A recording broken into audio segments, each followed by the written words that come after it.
سلام، اینجا هگزرایز و من رضا هستم. هگزرایز ایده ای که من و همسرم همیشه دوست داشتیم برآورده‌اش بکنیم که شاخه از اون هگزرایز گیمه.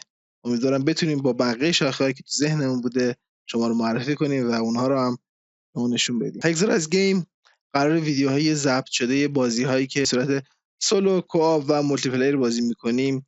اگر شد بازی نویس فارسی و یا ترجمه تحت لفظی خودمون براتون قرار بذاریم و بیشتر از گیم پلی و جمع محیط دور هم بودنش لذت ببریم.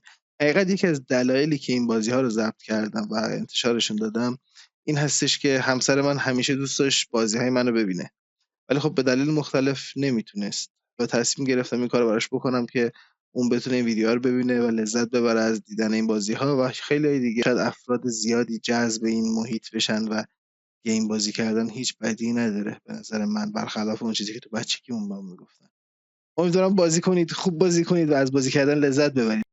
امیدوارم که دوستان خودم رو داخل هگزرایز ببینم و خب قطعا هر وقت دوست داشتین من خیلی خوشحال میشم بتونیم با هم دیگه هم بازی بشیم و بازی مختلف رو بازی و ضبط بکنیم و داخل چنل بذاریم و یک خاطره خواهد شد برای همه ما. و صد البته که به نظر من ویدیوهای آموزشی هم هستن برای خودمون که میتونیم بازی خودمون رو برانداز کنیم و ببینیم که چطور بازی کردیم، چه چیزایی ندیدیم، چه جزئیاتی اون لحظه از دست دادیم و خب قشنگه. با ما در ارتباط باشید.